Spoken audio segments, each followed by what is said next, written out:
आज की वीडियो के अंदर हम हाइब्रिडाइजेशन देखेंगे। इससे पिछली वाली वीडियो के अंदर हमने क्या देखा था, हमने डिफरेंट टाइप्स ऑफ हाइब्रिडाइजेशन देखा था। कैसे टाइप्स थे हमारे पास, जैसे कि sp हो गया, sp2, sp3, sp3d, sp3d2 and जो हमारा लास्ट है वो है sp3d3। ये थे हमारे टाइप्स हाइब्रिडाइजेशन के। इसकी हमने सारी स्पेसिफिकेशन हर एक की बारीकी से देखी थी। तो अगर आपने वो वीडियो नहीं देखी है तो मैं डिस्क्रिप्शन में लिंक डाल दूंगा, आप उसको ज़रूर जाके देखिए। तो आज की वीडियो के अंदर हम देखेंगे कि हाउ टू फाइंड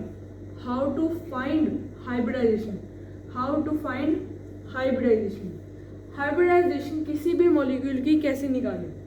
इसके लिए सबसे पहले अगर आपको पता होगा, हमने पीरियोडिक टेबल देखी थी।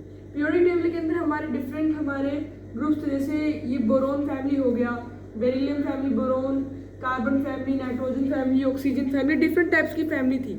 अब मेनली हमें किसके, अगर आप याद रखना चाहते हो तो आप किसके याद रखें, ताकि अब उसकी फैमिली में जो आते रहेंगे हम उसको आसानी से, उससे हम जो फाइंड है हाइब्रिडाइजेशन को वो हम आसानी से निकाल लेंगे। कैसे हम निकालेंगे? सबसे पहले हमारा आता है बेरिलियम, दूसरा है हमारा बोरोन, बेरिलियम, बोरोन। उसके बाद आता है हमारा कार्बन, नाइट्रोजन, ऑक्सीजन, फ्लोरीन और हमारा Ng यहाँ पे क्या डिनोट कर रहा है? Ng डिनोट कर रहा है हमारी नोबल गैसेज। जितनी भी नोबल गैसेज है उसको डिनोट कर रहा है हमारा Ng। ठीक है। अब इसकी वैलेंस, जो हमारा वैलेंस शेल है उसमें 2 प्रेजेंट होते हैं, 3, इसमें 4, इसमें 5, इसमें 6, इसमें 7 और इसमें 8। ये एक बेस है इसका। अगर आप अच्छे से किसी भी वक्त आप आसानी से किसी भी मॉलिक्यूल की आप निकाल सकते हो हाइब्रिडाइजेशन। अब नेक्स्ट चीज आती है, हम इसको निकालेंगे कैसे? तो इसके लिए एक शॉर्ट ट्रिक है। उसके लिए आपको निकालना पड़ता है स्टेरिक नंबर। क्या निकालना पड़ता है? स्टेरिक नंबर आपको निकालना पड़ता है। तो स्टेरिक नंबर का फॉर्मूला क्या है? तो सबसे पहले तो हाफ आएगा, उसके बाद अब नेक्स्ट आता है number of valence electron of central atom. जो वैलेंस इलेक्ट्रॉन, जो हमारे वैलेंस इलेक्ट्रॉन है किसके, जो हमारा सेंट्रल एटम होगा उसके जो वैलेंस इलेक्ट्रॉन है सबसे पहले वो कितने हैं। अब उसके अंदर प्लस क्या करेंगे, जो हमारा मोनोवेलेंट है, जो हमारा मोनोवेलेंट जो हमारा कंपाउंड है, इसके अंदर मोनोवेलेंट कंपाउंड वो कितने हैं हम वो देखेंगे। अब इसको अप्लाई करेंगे, आपको आधी चीजें तो वही क्लियर हो जाएगी। अब नेक्स्ट प्लस माइनस हम क्या करेंगे, जो हमारा चार्ज है मॉलिक्यूल के ऊपर, क्या है? Charge on molecule. ये आपको ध्यान रखना है। ये अगर आप ध्यान में रखेंगे तो किसी भी टाइम आप किसी भी चीज, किसी भी मॉलिक्यूल की स्पेसिफिकली आप हाइब्रिडाइजेशन निकाल पाएंगे। तो अब हम कुछ एग्जांपल्स के साथ इसको देखेंगे। ये तो हमारे पास मेन चीज है। अब हम करते हैं कुछ एग्जांपल्स। अब अप्लाई करना सीखते हैं, कैसे अप्लाई करना है। तो सबसे पहले लेते हैं हम CH3। सबसे पहले हम लेते हैं CH3 या फिर हम ले लेते हैं CH4 यहाँ पे। अब सबसे पहले हमें लगाना है हाफ, हमने लगा दिया, ये एक चीज हमारी हुई खत्म। दूसरा हमने लगाया ब्रैकेट। अब यहाँ पे सेंट्रल एटम हमारा क्या है? यहाँ पे हमारा कार्बन है। मेनली जो हमारा सेंट्रल एटम होता है वो एक में प्रेजेंट होता है, क्योंकि अगर जैसे 2 केसेस होते हैं वो मैं आपको आगे बताऊंगा। लेकिन मेनली अब यहाँ पे C हमारा एक टाइप से अकेला प्रेजेंट है, जबकि जो H है वो इसके ऊपर लगे हुए हैं। तो यहाँ पे हमें एक और चीज पता है कि C हमारा कितने बॉन्ड बनाता है? 4 बॉन्ड बनाता है। तो हम जल्दी से स्टार्ट करते हैं। तो यहाँ पे अब हमने देखा कि C के जो नंबर ऑफ वैलेंस इलेक्ट्रॉन है वो 4 होते हैं।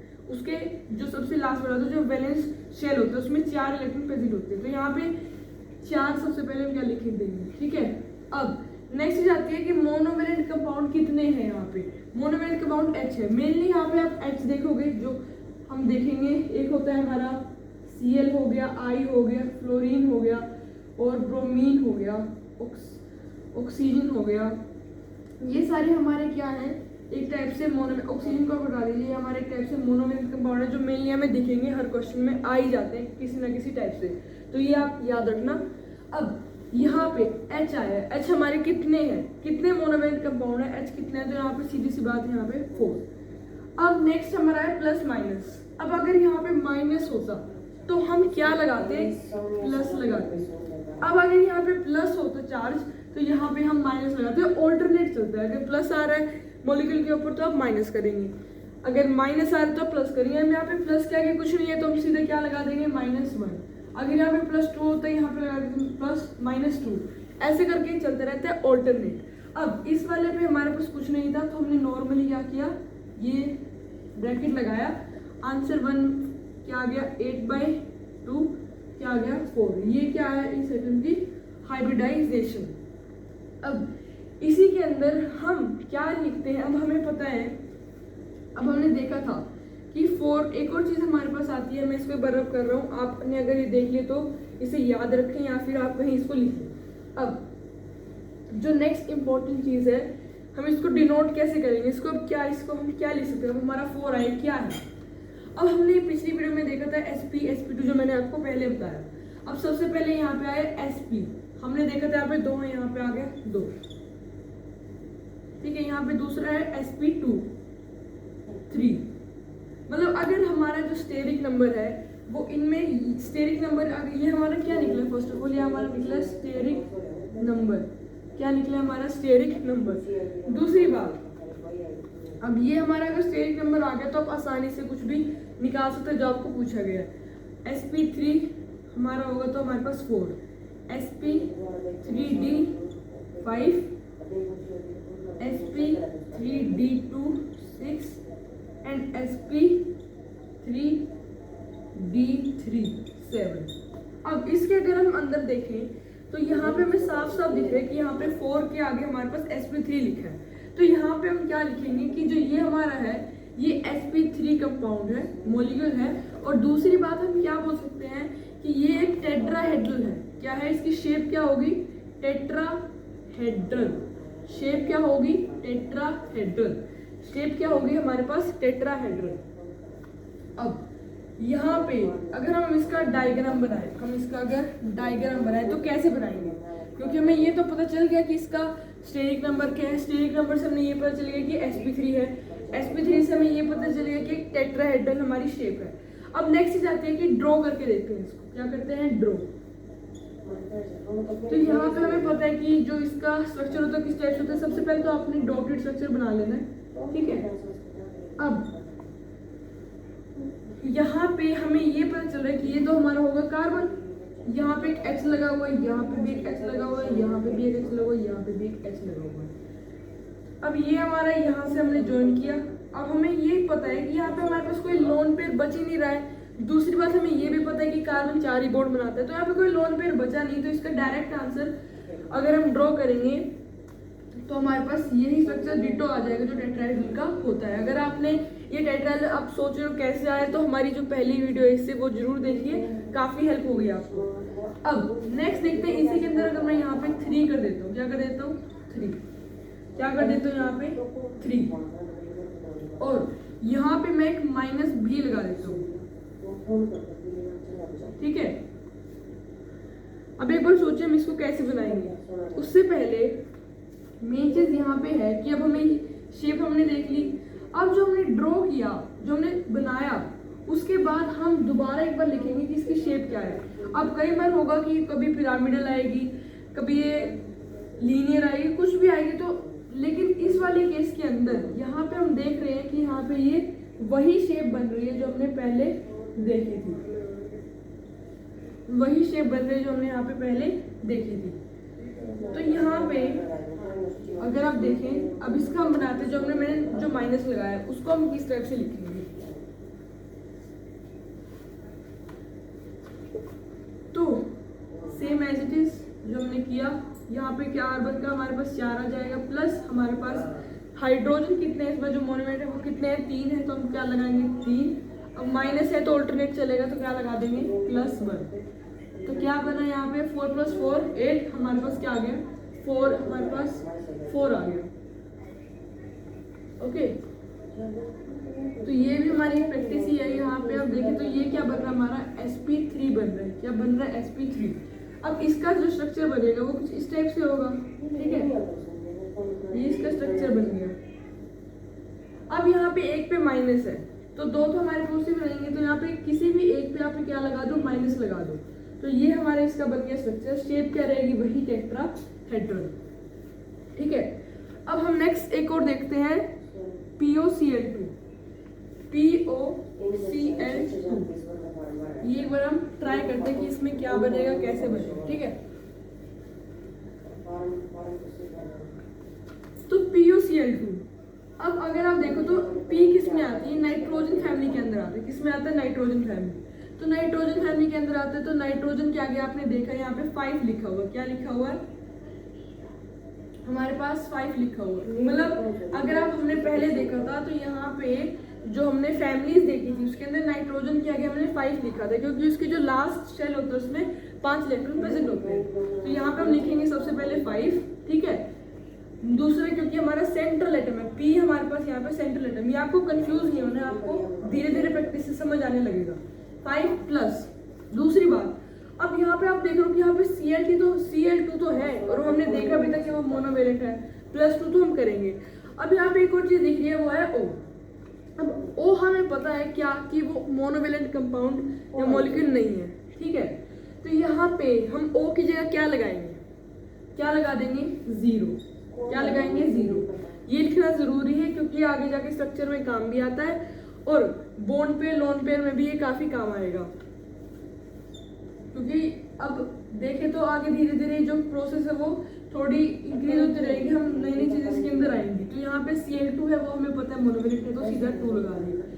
5 6 7। अब यहाँ पे आप देख रहे हो तो यहाँ पे सबसे पहले तो हम एक माइनस लगा देते हैं, तो यहाँ पे +1, तो वही हमारे पास 4 बन रहा है और ये क्या हमारा sp3 कंपाउंड। ठीक है, अब हमारे पास एक नेक्स्ट कंपाउंड आ रहा है जो कि है PCl3। ये भी कुछ इस टाइप से होगा क्योंकि हमें पता है कि नाइट्रोजन फैमिली में तो यहाँ पे 5 प्लस, अब कोई ऑक्सीजन नहीं है तो सीधा 5 + 3 8/2। अब हम एक नेक्स्ट देखते हैं IF7। क्या देख रहे हैं हम नेक्स्ट, IF7। नेक्स्ट जो हमारा कंपाउंड है, आज हम थोड़ी प्रैक्टिस कर रहे हैं जिससे आपको समझ आएगा कि किस टाइप से आपको ये करना है। IF7। अब I किसके अंदर आता है, कौन सी फैमिली में आता है, तो ये इसके लिए आपको पीरियोडिक एक बार ध्यान से एक बार देखना पड़ेगा, उसकी जो टेबल है उसको रिवाइज करना पड़ेगा। तो जो I होता है वो फ्लोरीन फैमिली के अंदर आता है, फ्लोरीन फैमिली के अंदर। और फ्लोरीन का हमारे वैलेंस शेल के अंदर नंबर क्या है, वो है 7। तो सबसे पहले हम क्या लिखेंगे, 1/2। ये हमारा कार्बन मेन है, मतलब यहाँ पे जो ये सेंट्रल एटम है, क्या है सेंट्रल एटम, तो 1/2 7। अब फ्लोरीन हमें पता है क्या है, मोनोवेलेंट कंपाउंड है, तो यहाँ पे क्या करेंगे +7। तो क्या आ गया हमारे पास 7 आंसर आ गया। तो ये क्या बना, sp3d3 और इसका नेम क्या होगा, पेंटागोनल बाइपिरामिडल। ठीक है, ये था हमारा इसका ज्योमेट्री नेम। अब हम एक और एग्जांपल करते हैं, वो है PCl5। 1/2 क्या लिखेंगे, 5 + 5 क्या आ गया 10। क्या बना हमारे पास, sp3d। क्या बना, sp3d। दूसरी बात यहाँ पे आप देख सकते हैं, यहाँ पे sp3d किसके लिए है, 5 के लिए है। ठीक है, तो यहाँ पे sp3d आया और इसका अब नेक्स्ट इसका नेम क्या होगा, इसका होगा हमारा बाइपिरामिडल। ठीक है, ये कुछ इसका नेम होगा।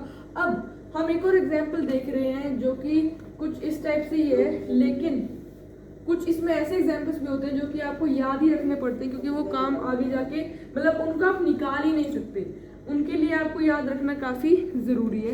एक बार हम नेक्स्ट एग्जांपल करते हैं, HCOF4। ये हमारा नेक्स्ट एग्जांपल है।